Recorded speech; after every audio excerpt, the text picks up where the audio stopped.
Сәлем достар, жылдамдық сабағының 6-шы бөлігіне қош келдіңіздер. Бүгінгі сабақ сіздің миыңызды жарып жіберетін сабақ болады.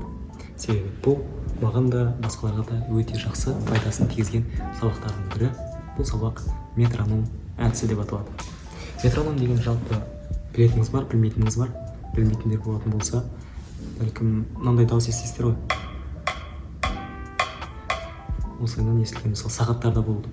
Қағбырғада тұратын сағаттар осылай тық болып тұратын. Осы метроном деп аталады.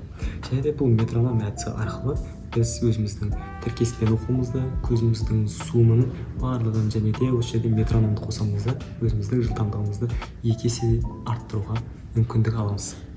Ең алғашқы мен сіздерге көрсетейін. Сіздер алдыңғы сабақтарда тіркеспен оқуда осылай бөліп алдыңыздар арасын. Екі сөзден, кейбір сөзден, 3 сөздерден бөліп алдыңыз. Және де сіздің көзіңіздің шульте кестесімен және де 3+3 әдісімен көзіңіздің зумын кеңейттіңіз. Ендігі кезекте бұл метроном әдісі. Осындай метроном деген не бар? Приложение бар. Соны тартып алыңыз. Және де бұл жерде айтатын нәрсе ударлар бар. Мына көрсетіп тұрған нәрсенің барлығы ударлар. Ең алғашқы сіз өзіңіздің қоятын ударыңыз бұл 60 болсын. Қазір 60-пен бастаңыз. Сол әр 60 дегеніміз бұл секундына бір рет сізге дыбыс беріп тұрады.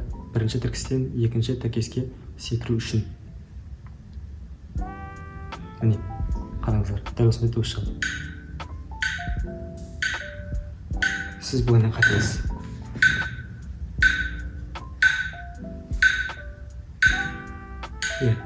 Түсіндіңіз, осыдан кейін 60-ты жасап болғаннан кейін сіздің бір бетіңізде немесе бір минутқа жасап болғаннан кейін сіз бұл жылдамдықта, яғни удардың санын күшейтесіз, көбейтесіз. Бұл жолы 80-ге апарайық. 80-ге апарасыз.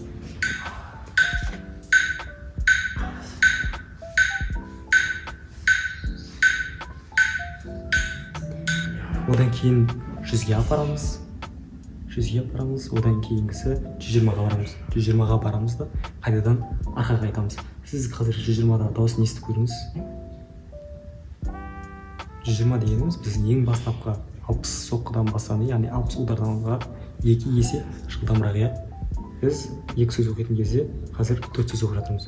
Бұл дегеніміз сіз қазірдің өзінде жылдамдығыңызды 2 есе арттырдыңыз деген білдіріп тұр. Міне. Дәл осылай көздеріңізбен тіркестерді біріктіріңіз және де оны көзіңізбен оқи беріңіз. Қайталай беріңіз, осы жаттығу жасай беріңіз. Басында сізде проблема болуы мүмкін, тексті түсінбей жатқан болуыңыз мүмкін, бірақ бұл сізді қорқытпасын. Оқи беріңіз. Түсінік кейіннен өзі қалыптасатын болады. Дәл осы жасағаннан кейін 120-дан 90-ға қайтыңыз, 90-нан 70-ге қайтыңыз да аяқтайсыз. Келесі бетті тәксой жасай бересіз. Сосын сіз ең соңында 70-тің өзіне барған кезде жылдамдықпен тексттен, яғни тіркестерден секіріп жатқан кезде сіз өзіңіз түсінесіз. Сіз уже жылдам оқығандығыңызды. Міне, бұл сабақ сізге өте пайдалы болады деп ойлаймын. Сізде осы метроном әдісін, метроном бағдарламасын жүктеп алыңыз. Осылай кітабыңызға сызып алыңыз. Мен көрсеткен барлық жаттығуларды жасаңыз, көп жасаңыз. Осы сізге ең негізгі пайдасын беретін әдістердің бірі. Ендеше сау болыңыз.